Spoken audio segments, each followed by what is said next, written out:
Hello, everyone. Welcome to another edition of the Daily Word. I'm going to speak today about the so-called New World Order and particularly what it portends for the future.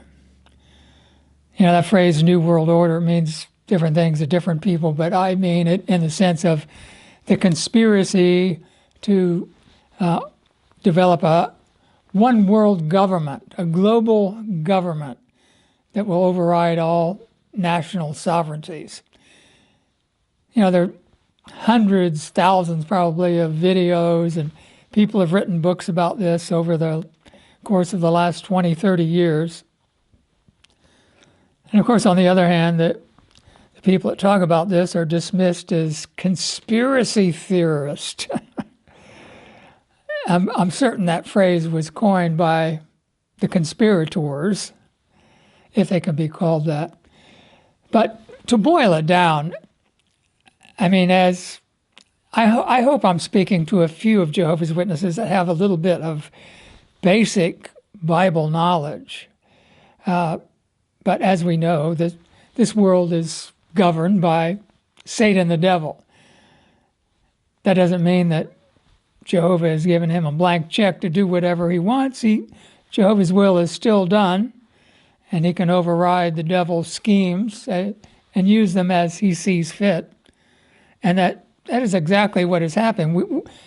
We see evidence of God using the political system and evidence of the devil as well. And that's been reflected most dramatically in the King of the North, King of the South struggle that has ensued over the centuries. I won't go into the King of the North and King of the South here. Written about it, of course, and hope to speak about it some more. But in any case, Satan has always tried to establish total dominance over mankind. And if he ever achieves that, he will blot out the truth completely, to snuff it out. He came close, of course, after the flood of Noah's day. And when men began to repopulate the earth, Jehovah had commanded them to spread out, scatter, fill the earth. But a man named Nimrod consolidated people under his authority and got them building this huge project, this Tower of Babel.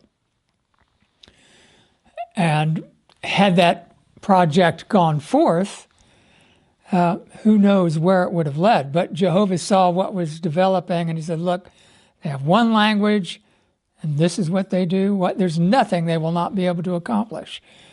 And he didn't mean that in a good way, evidently. Why would Jehovah not want mankind to achieve great accomplishments in a benevolent way for the benefit of mankind? So Jehovah intervened and reprogrammed their languages. That's probably why they slept. They woke up the next day thinking and speaking in a totally different language, speaking in tongues, as it were. But over time, you know, Jehovah's will was accomplished, people scattered, but then began consolidating into tribes and nations. But over that, again, Satan's empires dominated. And that's where this symbolic wild beast comes in. Egypt, Assyria, Babylon, and so forth. They dominated huge areas of many peoples and tribes and nations. But still, Satan has never really been able to accomplish total world domination. The British Empire of the 1800s, 1900s, and into the 20th century was the largest empire to date, establishing its control over 1/4 of the landmass of the earth and 1/4 of the population. Of course, people that are considered experts in this area, they talk about, you know, the British Empire as if it were no longer in existence. But it is still very much in existence. It just is not known as the British Empire. People now call it globalism. So, and it's still headquartered in the city of London, by the way. That's the monetary financial capital of the world. Just as for instance, on a daily basis, because they've developed this floating exchange rate since they unhinged the dollar from the gold standard back in '72, the global financial turnover on a daily basis is something like north of $3 trillion per day. That's dollars being changed into euros and yen and renminbi and whatever, you know. And of that three, I think it's close to 4 trillion now, although it's backed off some in recent years. 50% of that goes through the trading houses in the city of London. And if you just make a small percentage on $1 trillion, you're talking about not a little bit of change. But anyway, that's just one example of how the city of London still sits in control. It's not called the British Empire, but they consolidated their colonial empire. And they, I would say, have control over far greater than a quarter of the world's population when you consider that this monetary system controls virtually all the nations. It controls the interest rates and the exchange rates, and that is what dominates people and their economies. But as far as a global government, the British knew that this formal colonial empire couldn't exist. And they knew it couldn't compete against the upstart American nation, particularly after the Civil War.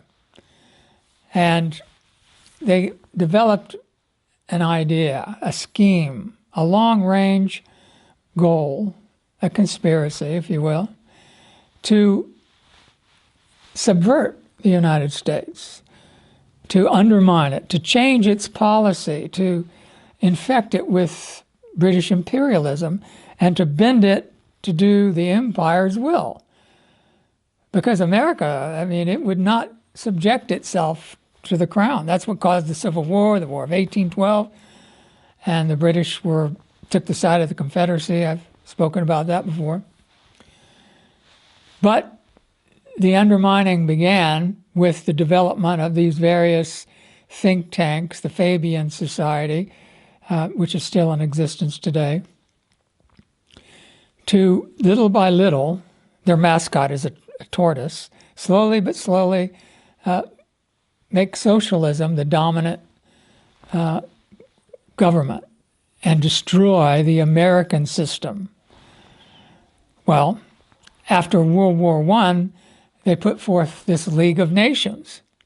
And it was apparently intended by its originators to be the shell of a global government. But that scheme failed. The United States Senate didn't even ratify the Treaty of the League of Nations. It was President Wilson's brainchild, or not his brain, he didn't invent it, but he wanted it to be adopted, and it wasn't. So that was a failure for the British Empire. And they developed another scheme afterwards to set up these organizations that would influence American thinking and change this nationalistic pride and help them to get under the wing of the British again. So in London, they came up with this Royal Institute for International Affairs in 1919, and they set up a sister organization in the United States called the Council on Foreign Relations. I think it was set up in 1921, the Royal Institute in 1919, whatever. And ever since then, influential people within the United States, businessmen, politicians, statesmen, academics, so forth, have been recruited to belonging to this Council on Foreign Relations, this CFR. And through that way, over the decades, gradually, the policies of Lincoln's America, of Franklin Roosevelt's America, and so forth, have gradually been diluted, weakened, perverted, and Wall Street has become an extension of the City of London's speculative scheme, money schemes that have no visible, tangible economic benefit. In fact, they enslaves nations in more and more debt. So they have succeeded wildly in that. But still, national sovereignty still prevails. And Donald Trump, President Trump, he is a nationalist.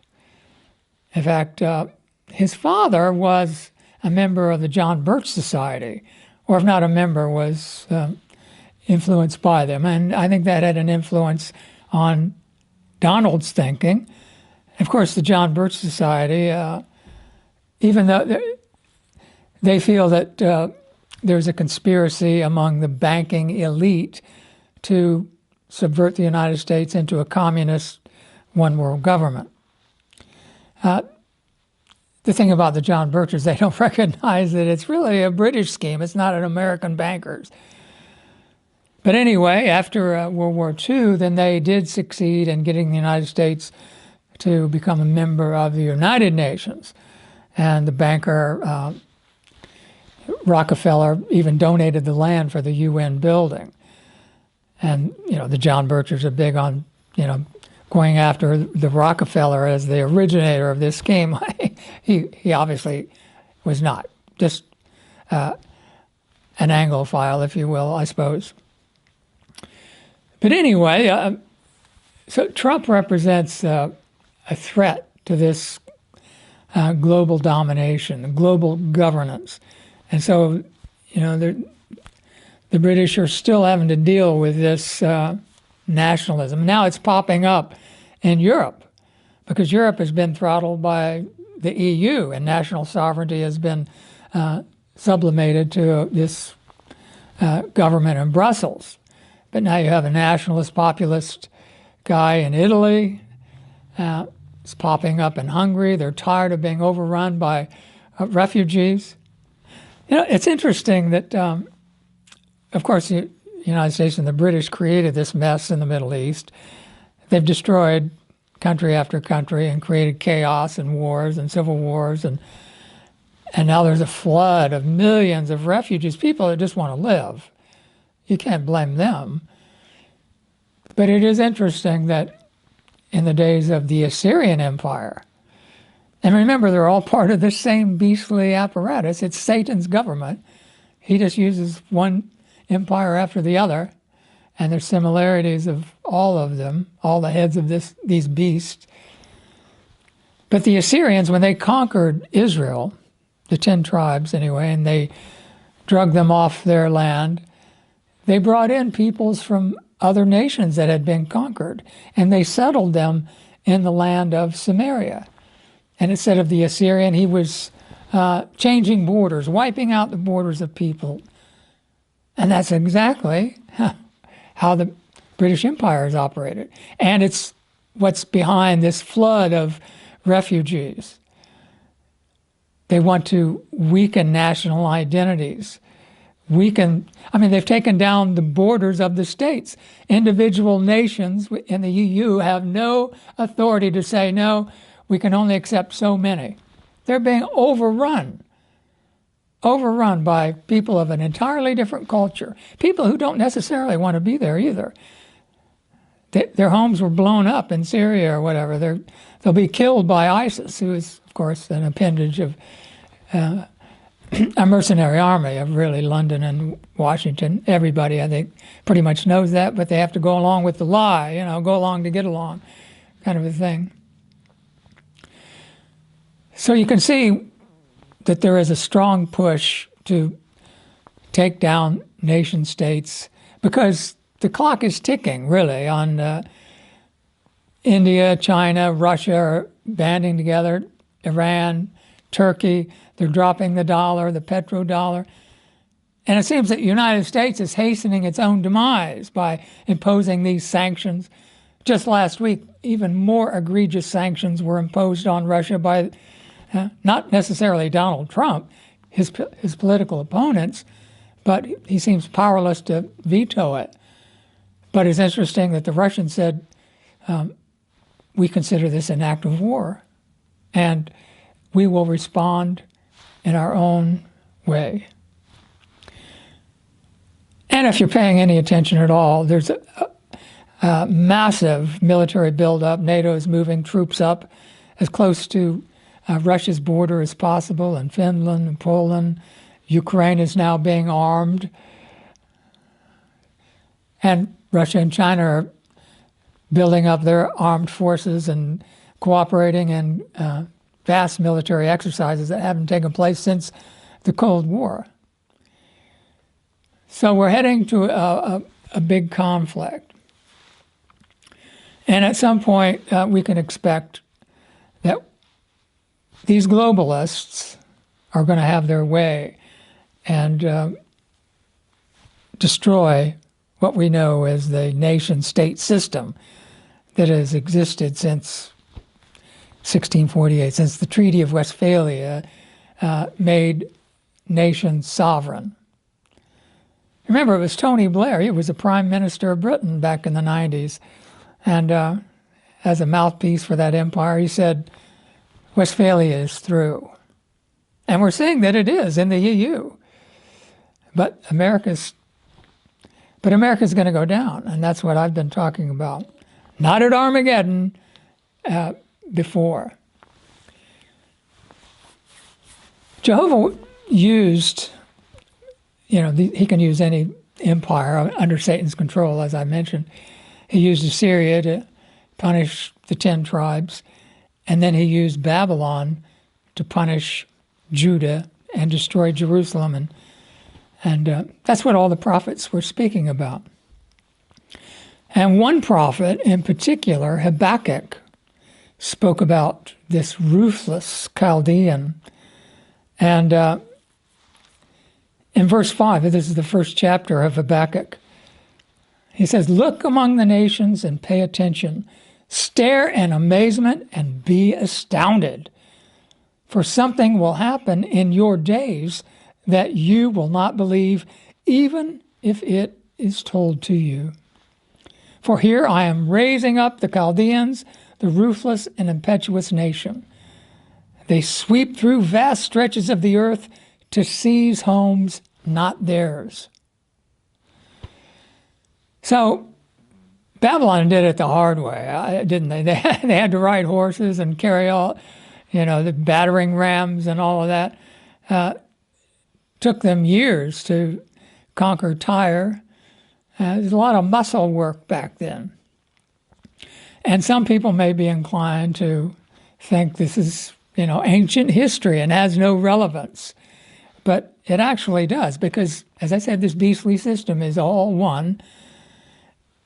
There is an eighth king, which has not come on the scene yet. Even though the United Nations exists, it's still relatively powerless.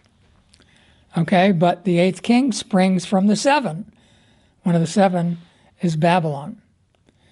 So if you read on in Habakkuk, obviously you get the sense that, at least I did years ago reading this is speaking about something much, much bigger.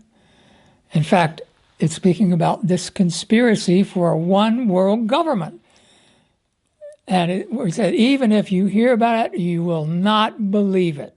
It is so unbelievable that a group of men, closed doors, call them Masons, Illuminati, whatever, they would succeed in taking down the nations, dispossessing people around the world.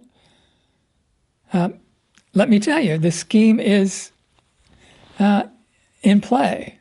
And when the trap springs, it will be like a fishing net, and it traps an animal or scoops up a bunch of fish from the sea. And that's exactly the way this prophecy portrays this ruthless Chaldean. Now, in the second chapter, Habakkuk says that, he's standing on his watchtower, his rampart, to see what Jehovah will say by means of him. And Jehovah tells him to write down the vision and inscribe it clearly on tablets, which he did. That's the book of Habakkuk. He says, for the vision is yet for the appointed time. So he's talking about the time of the end. And it obviously didn't occur before the time of Christ. So he says, and it is rushing toward its end, and it will not tell a lie, even if it should delay. Keep an expectation of it, for it will without fail come true. It will not be late. He's talking about the vision will come true. So keep an expectation of it. Interestingly, we're also to keep an expectation of the coming of Christ, are we not? Well, the two are the same. The vision is the same, because when Christ's kingdom comes to power, what happens?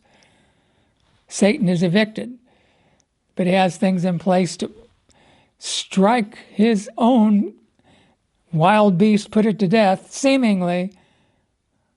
That will end the democratic system of things, bring it back, and it becomes this eighth king. That's when the seventh head comes up, gives life to the eighth king. And it's this ruthless tyrant that seizes homes not its own. Now, think about that. The second chapter, he goes on and talks about that a little more. And I'll get into that. But okay, like verse 8, it says, but you plundered many nations, and all the rest of the peoples will plunder you. It says, woe to the one who makes evil gain for his house, who has set his nest on the height to escape the grasp of calamity. Now, it says, you've plotted shame against your house. You've plotted shame. Isn't that a conspiracy? And he says, you plotted shame against your house by wiping out many peoples. You sin against yourself. For a long, long time, over 100 years, the British Empire has promoted this idea that the earth is overpopulated. Thomas Malthus was apparently commissioned by the empire back in the 1800s. Yeah, the earth is overpopulated. There wasn't even 1 billion people then. Oh, we got a big problem. We got to start liquidating. Well, now we're coming on 8 billion now. And for those conspiracy theorists who've studied this, it is the intention of the empire to reduce the world's population by about 80%. And Jehovah's going to let them do it.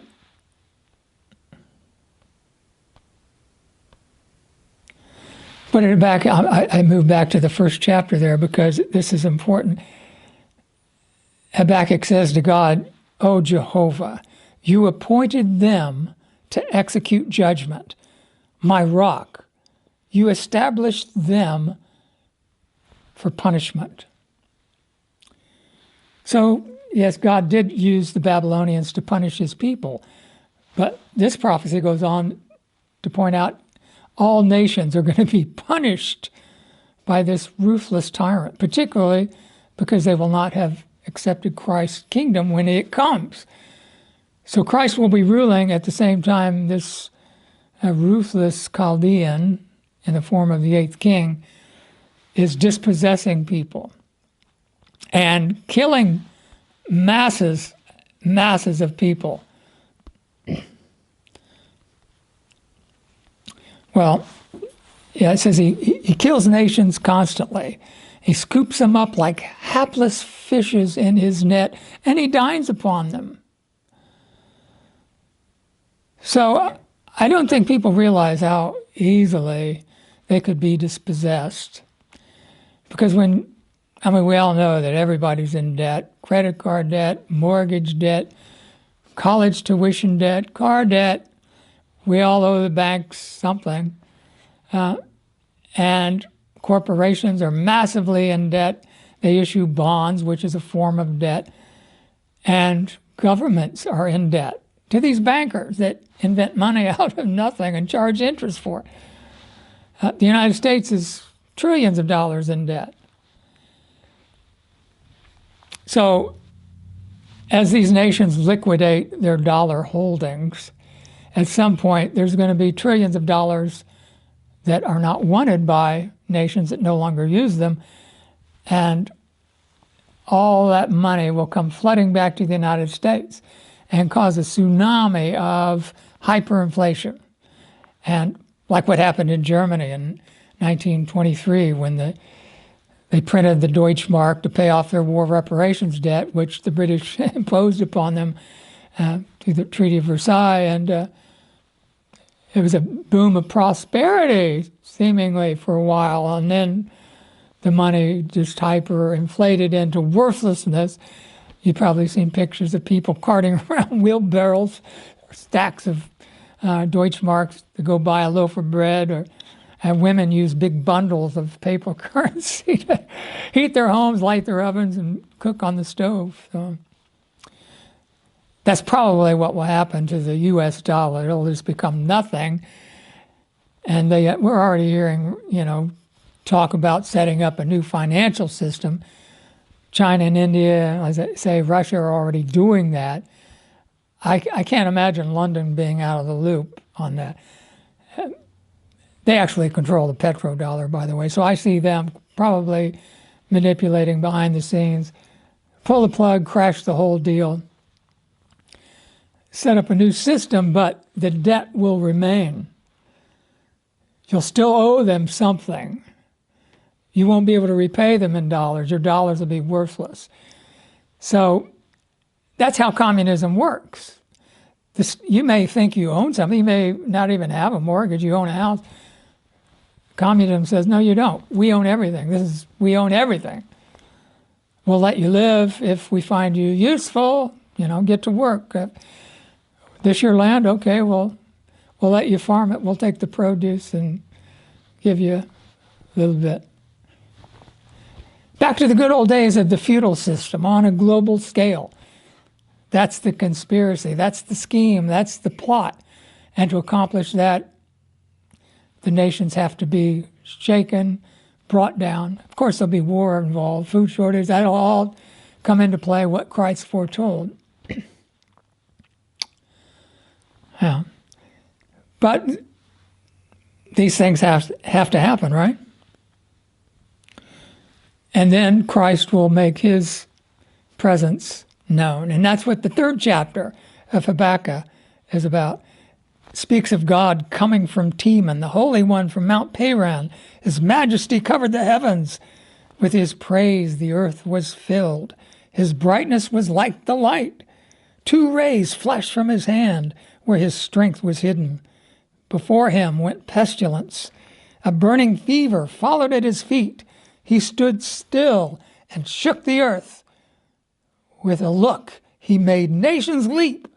Eternal mountains were smashed, and the ancient hills bowed down. The paths of long ago are his. Well, it says Jehovah here, but it's really Jesus coming in the name of Jehovah.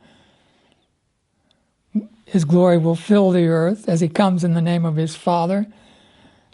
Didn't Isaiah say the mountain of the house of Jehovah will be lifted up above the hills and the mountains? Here it says the eternal mountains were smashed. The governments. In Revelation, the harlot is sitting upon 7 mountains, these 7 empires. They're going to be laid low. Christ's supremacy will fill the earth, and he will, well, what does it say? In his fury, he will ride forth.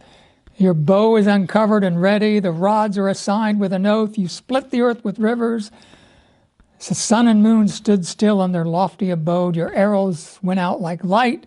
The lightning of your spear was brilliant. You marched through the earth when, with indignation, you trampled the nations in anger. You went out for the salvation of your people to save your anointed one. And you crushed the leader of the house of the wicked. Now go back to the salvation of your people. A great crowd comes out of this tribulation and to save your anointed one, not from death, but to save them for his kingdom. It says anointed one, incidentally, because, as I've mentioned in previous videos, when the final sealing takes place, all those chosen ones will be as Christ and be as one, as if Christ himself were on the earth as an individual. Yeah? Revelation depicts two witnesses as Jehovah's anointed ones. Zechariah depicts them as Jehovah's anointed ones. So anyway, it says, you crushed the leader of the house of the wicked. That's Satan. Paul concluded his letter to the Romans, and may the God of peace crush Satan under your feet shortly. And so, conspiracy, big time. So Jehovah has protected his people with this nation-state system, with democracies. America has been a safeguard. But when Jehovah's work is done, then he assigns this coming new world order to be his punishing agent. And there'll be nowhere to run. I read the other day, and I posted a little Twitter link on it, that hundreds of Jehovah's Witnesses are applying for asylum in Finland. And we might consider that a portent, a foregleam of things to come. The Watchtower has boasted, Babylon has no authority over God's people since 1919. Well, guess what? The Russian Orthodox Church, through their influence over Putin, has liquidated Jehovah's Witnesses, and now the arrests are beginning to wind up. So, interesting times ahead, my friends. Let me take this moment to remind you that I've written a book. I'm not in it for the money. You can read it for free as a PDF, but some people like to have a book in their hand. It's also online, and the second version has audio if you like to listen to it. But there is a chapter on Habakkuk. And so I just went over a few of the basics here, but check it out and come back tomorrow. Thanks for watching.